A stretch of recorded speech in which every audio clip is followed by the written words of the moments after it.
My name is Scout Derwood. I'm the creator of Take One Thing Off, which is a musical sketch and song series. You saw episode 13, which is a mashup of the two, which was the puppet episode. Casey Buckley, the creation of the song series. And Casey Puppetini, the puppet. I'm Allie Liebegout with Girls Weekend. I'm Sedgwick with Girls Weekend. I'm Simone with Femme Queen Chronicles.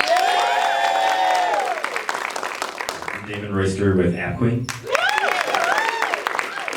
Justin Sam's Mother's Truck. I'm fine. I'm fine. Andrew separately, I'm fine. I am Leon. I'm the writer-director of People Like Us. Astro with People Like Us. Mallory Grady, Tough Love. Katie Ward, Tough Love. Laura Brancala, Tough Love. Anya Amy Aquari, Tough Love. It's gonna be fun with one mic. Thank you all so much. So let's start with the I'm Fine team. This was the third episode of the third season, right? Yeah. Can you talk about Jeff's vulnerability and just closing his relationship with his high school drama teacher, and also his identity issues growing up, gay and Asian in the OC, and how does that play out in the rest of the season? You sure?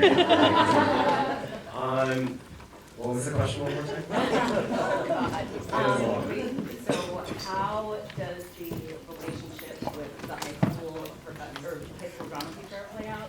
And also does the identity issues kind of surface in the rest of the season? The identity issues have kind of been there since season 2. We started that conversation actually quite drunkenly one night, Brandon and I. And we started talking about kind of my own journey with not coming to grips, but just kind of acknowledging my Asianness, something I really didn't do much of when I was younger. So that's where that started, and it kind of transpired into a little bit of a Jeff's story for seasons 2 and 3. In terms of how much more you see of it later on, it's referenced, but this is really Jeff's chance to kind of come to grips with his past and really look towards his future. Thank you so much. So, Kira and Allie, can you talk about how this story originated and also how you found each other and came to cast Allie? And can you talk, and Allie, can you specifically talk to your connection with the character? So I've known Allie for, I was a fan for a really long time, and we started I started a production company with 2 incredible women, and one of whom is Valerie Stadler, and Valerie has known Allie forever. And I've seen Allie as an actor, I've read her work as a writer, and then I went and saw her stand-up at Clowntown. And I was crying and laughing at the same time, and we kind of brought her into the office and just said, you know, there should be a show centered around you, because Allie's not only an incredible writer, but also a great actor, and also has an incredibly accessible face. And that is something that you just can't learn. So we asked her what she wanted to do, and you take it from here. I just noticed you cut your hair. It looks very nice.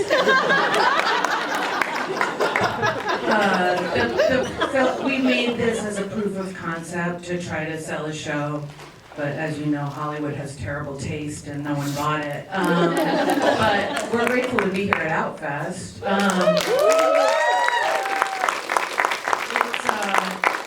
It's basically a direct transcription of my family. My relationship to the material. That's perfect. Talking about authentic. So let's jump over to actually Scout. Hello. So there are 22 episodes of Take One Thing Off, and we saw the music video, or one of the music videos, but can you talk about the format with the video and sketch and also the inspiration behind it? I'm on a little, hang on.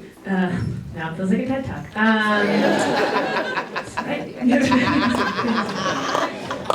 Community. I'm on a super small indie music label. When they signed me, they didn't know. Well, in the initial conversation, they're like, "Do you want to do music?" And I was like, "Sure," but I'm a comedian. They're like, "Prove it." And so they gave me a little budget to do music videos, and we really spread it way thinner than was smart to do. And I'm so happy we did. And we have 22 episodes. This is the only episode that's a song and a sketch. Out of context, you don't know that that is beat by beat why that song exists. I didn't want to write a song about being gay, but my producer wanted to. So this series is kind of an existential odyssey. It's vignettes into songs. So 11 music videos, 11 sketches. We just got a budget for season 2 and just wrapped it. Now we're doing it as a narrative, and that's exciting too. So we just wrapped the first half of that.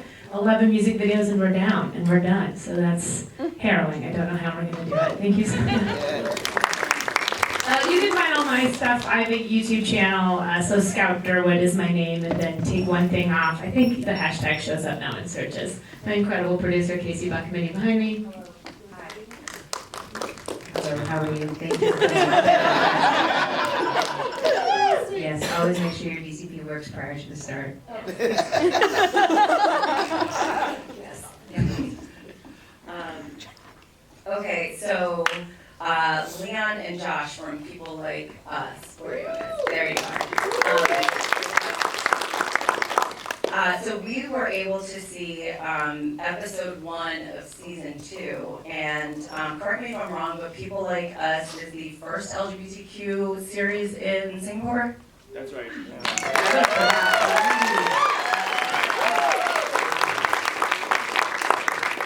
That's amazing, and I wanted to see if you could talk about the reception of People Like Us in Singapore and internationally, and also what it took to make a season 2.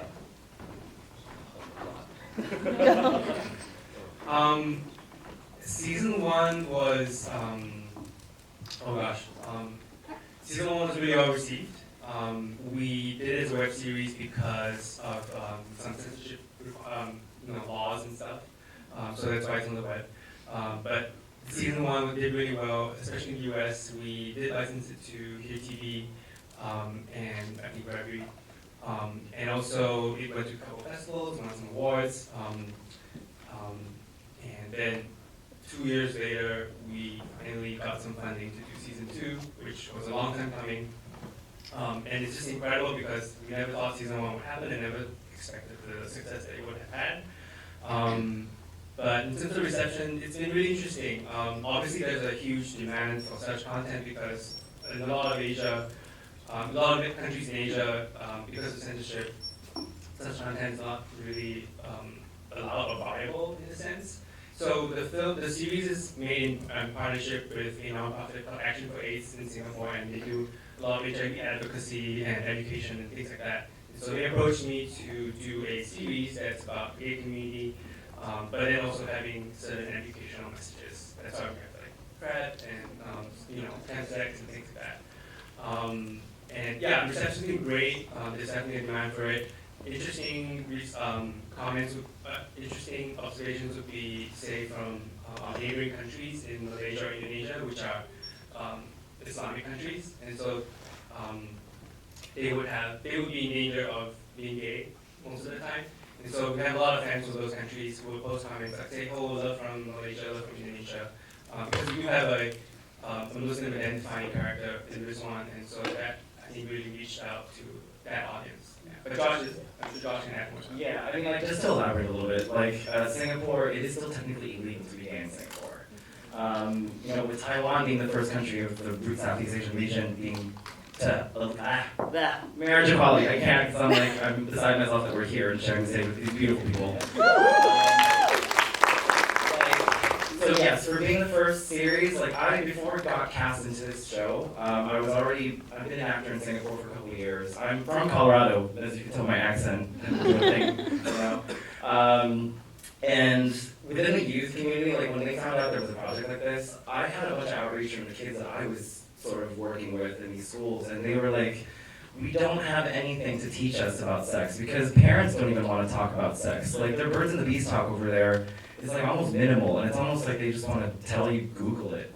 So for the gay community, it's even more like sort of ostracized in the sense that like there's no information out there.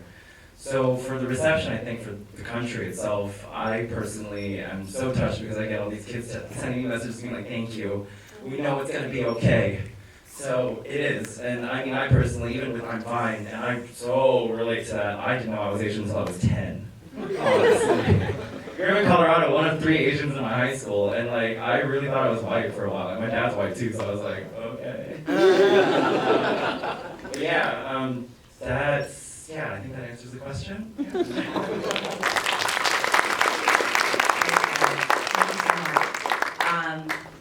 Okay, let's bounce it to Aya with Femme Queen Chronicles.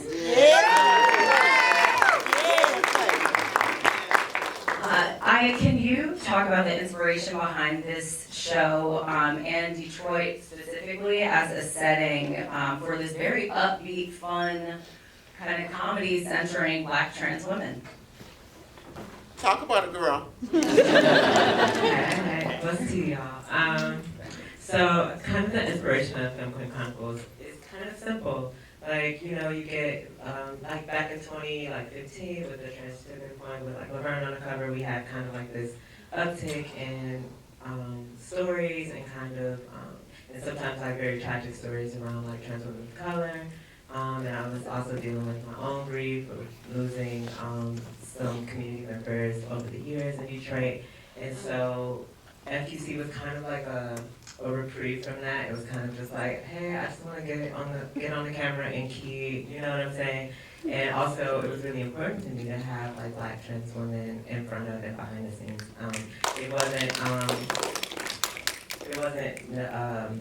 I never actually mentioned it, but we had like interns that are like Black trans women that had like helped out on set, and so we wanted to create a whole bunch of like opportunities for the girls here. And Detroit specifically because honestly, it's so much shit that people say about Detroit and like have these preconceived notions of like the city that I was born in and I grew up in and I still live. And most stories that are like told about Detroit or like documentaries or like films are always kind of from this like voyeuristic standpoint and from people who just aren't from the city. And so it was really important to me that this show was set in Detroit, one, because I'm a Detroiter, and also when most people think of Detroit, they think of like cisgender heterosexual people, right? They don't think about like, oh, I wonder what the like trans community is like, and it's like, hi, here we are. And so that was like a huge inspiration of the show, just like me taking up space as a Black trans woman to tell a story about basically just real life stuff that me and also all of the characters who are also, you know, so comfortably seated.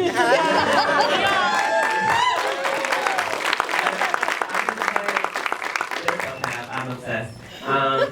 You look but so yeah, pretty. so like, you look good, girl.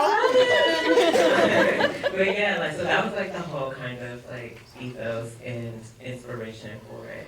Did I answer the question?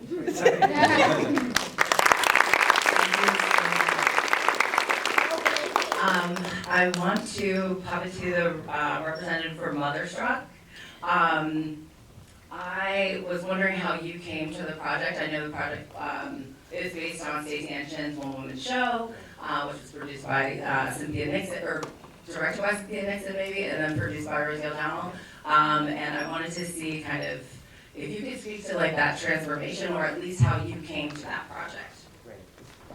So, Scary Mommy is a self-help mommy internet app blog, and they were looking for new content, and Stacey Ann Chin and Cynthia Nixon went with them with the project. They picked it up.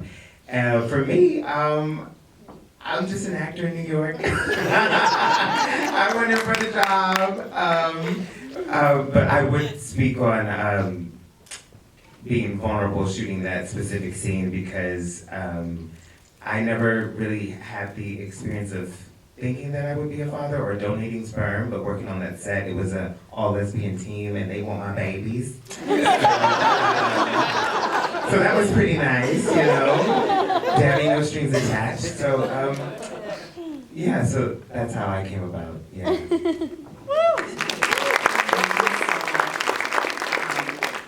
And the Tough Love team.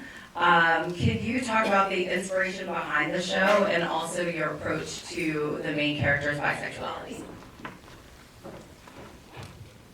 Similarly to everyone else here and at Outfest in general, it's your personal shit, right? So like literally I would have things happen and I'd go home and I'd be pissed and I would be like, oh, I'll write that down. And so a lot of the lines are honestly things that people have just said to me, done to me, that I've experienced. And I think growing up and not seeing anyone that was bisexual until Tila Tequila. We had Ellen, and Ellen's great, but I just didn't have anyone that looked like me, felt like me, and called themselves bi. And so for me, it was cathartic in a sense, but it was really just getting out stories that I wish I had had when I was younger and growing up.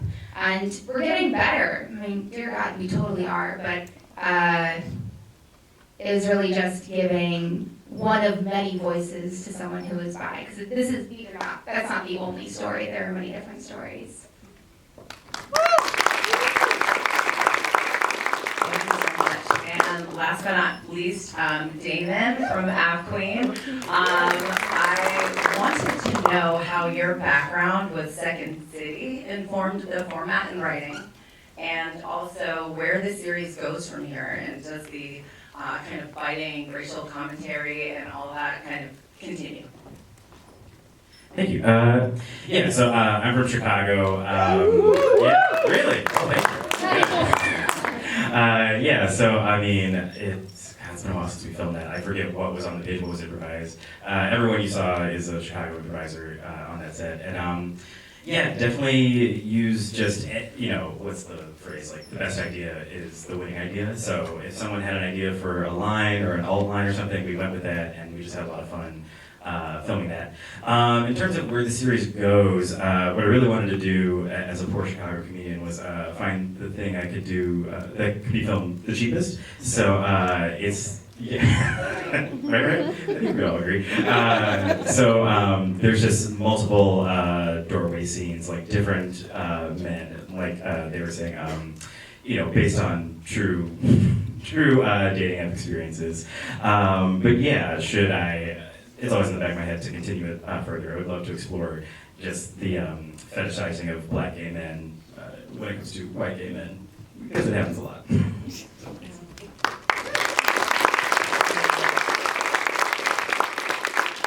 Are there any audience questions? I see one right there.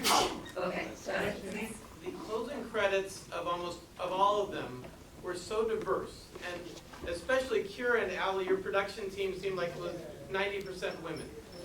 I'm Fine talks about a Chinese American actor not being able to get work.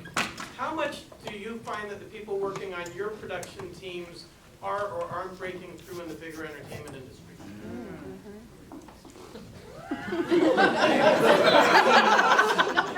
We all know what time it is. You know what I mean? I feel like now, I don't really feel like I'm qualified to speak to this, but I think that it seems like small films or short films, because you're paying for it, you have the power to employ who you want. And then you have the thing that happens, I write for shows, so I work in non-small budget things as well. And I think like people, I don't know, I am jaded, I'm a bitch, you know what I mean? Like, I feel like there's a lot, what I would love to see is I think our problems of representation in Hollywood are systemic.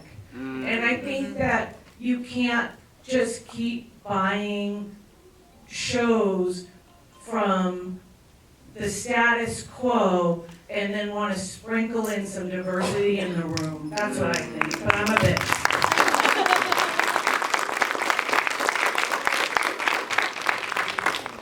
honestly, like, as a Chinese American too, in the industry, you just gotta fucking try. That's literally it. I hear too many of my friends that are also minority actors or anyone in entertainment, they're like, we don't have these jobs. I'm like, what the fuck are you doing? You're just sitting at home having a beer. Like, hello, get out there. I know it's easier said than done. And honestly, I have 4 jobs right now, so yeah, that's what that takes. So you just gotta fucking do it. Yeah. I'm standing here today, so.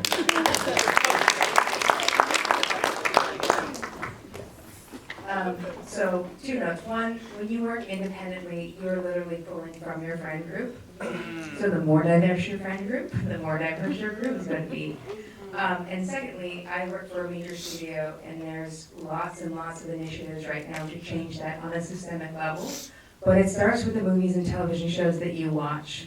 If you write reviews or you go through, yes, I hear snapping. That's exactly right. So Pose is popular because people watch that, and that's the content that they watch. Orange is the New Black, became popular because everybody was talking about that one thing. Studios and content makers really don't care about much else except for your money. So you can put your money wherever you want. If you like diverse crews, then go see and buy those shows. I mean, no offense to Marvel, but they could be doing better.